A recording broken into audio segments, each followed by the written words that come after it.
What's up, YouTube? Ryan Panny here. Hope you guys are doing reasonably well. It is time for a review of the New Testament record, Titans of Creation, out 2 weeks ago, April 3rd. So I guess we're doing these New Testament albums in reliable 4-year increments. Like every presidential election, we are guaranteed a New Testament album. So hopefully, by the time it's 2032 and it's Ivanka Trump versus AOC, we'll be talking about album number, 16 from Testament? Looking forward to that. But for now, I guess we'll settle for album number 13, which is this one, Titans of Creation, in the year of Trump versus Joe Biden, excuse me. Yeah, I mean, anyone who watches this channel regularly knows that thrash metal was one of my first and biggest loves in metal. Out of the so-called big four of thrash metal, Metallica, Anthrax, Megadeth, Slayer, Megadeth was and always is my band of choice. It's actually not even close with the other three bands, and that's another topic we can get into later. Outside of the big four, Testament was always my band. I always listened to more Testament than I did Exodus or Overkill or Creator or whoever. Now, in the late 1980s, Testament, as part of the so-called second wave of thrash metal,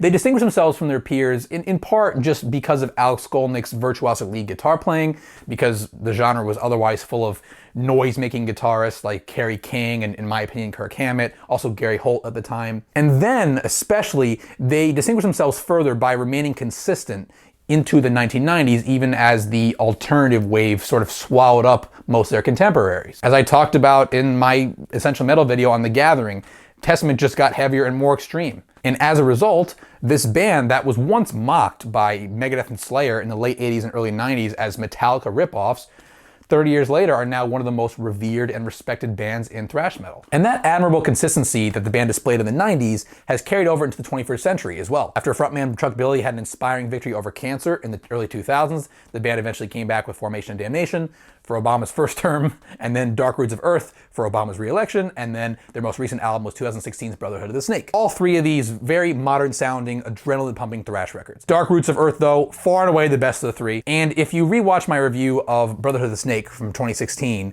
I liked that one, but there were several moments in the end of the track list that were missteps that have kind of prevented me from returning to it, and I actually think that I overrated it in retrospect. There are a few reviews of mine from 2016 that I now disagree with, and that's definitely one of them. So frankly, I would love to see Titans of Creation outdo Brotherhood. I really would. And I just see no reason why it can't. This band is still firing on all cylinders. Same lineup, same amount of talent in the band. They're still self-producing. We just need to see a set of songs that are hopefully a notch better. And that's sort of what happened here.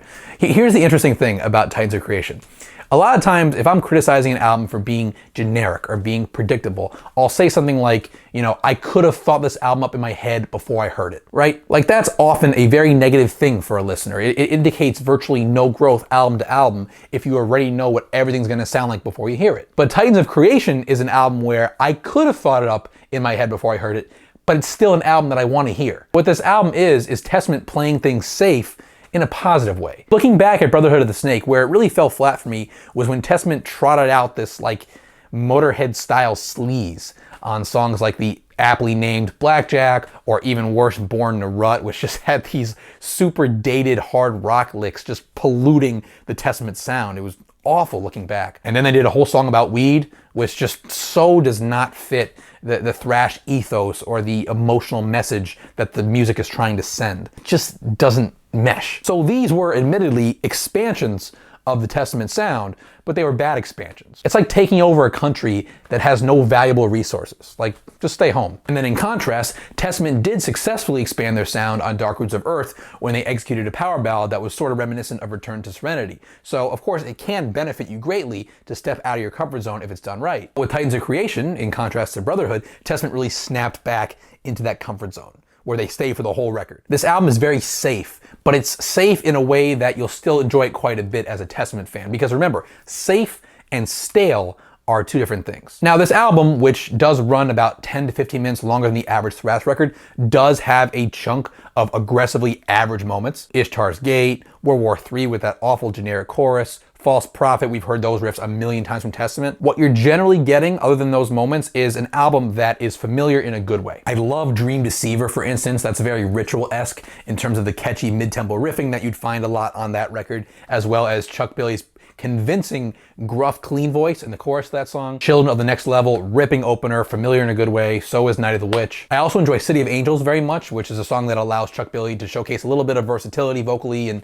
take a break from his signature roar for some hazy, clean vocals over some of the slower parts in that song. Again, this is all music that, if you've listened to as much Testament as I have, you feel like you could have written, or at least imagined in your head, sitting down in front of your Pro Tools. But that doesn't make it bad. Like, this is the perfect example of an album that you could play for someone who just wants to know what thrash metal sounds like. If you ask me, you wouldn't necessarily play Megadeth's Dystopia, you certainly wouldn't play Hardwired, you wouldn't play Power Trip unless you're a hipster, you play this. But on that note, as has always been the case with me and Testament, at least with the post-Ritual catalog, my favorite stuff is always the extreme metal tinged moments. So not surprisingly, my two favorite songs on this record are Curse of Osiris, with those blackened guitar chords and just blistering blast beats from Gene Hoglan and blood-curdling vocals in that chorus.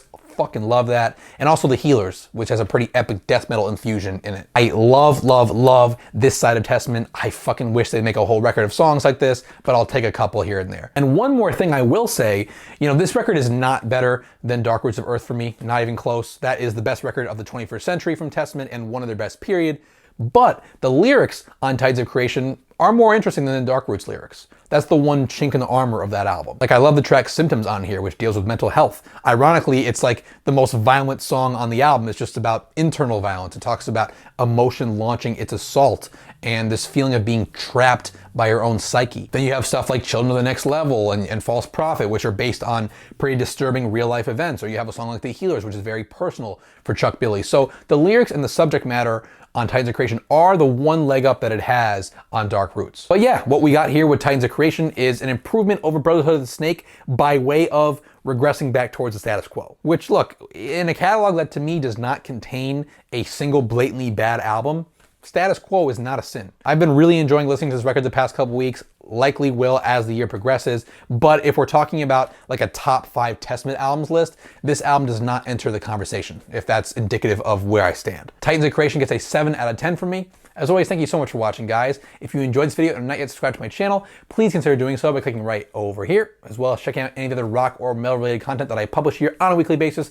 I really appreciate you guys watching, liking, disliking, just engaging in any fashion. Twitter, Instagram handle @RyanPannyMusic. Again, thank you so much for watching, guys, and I will see you soon.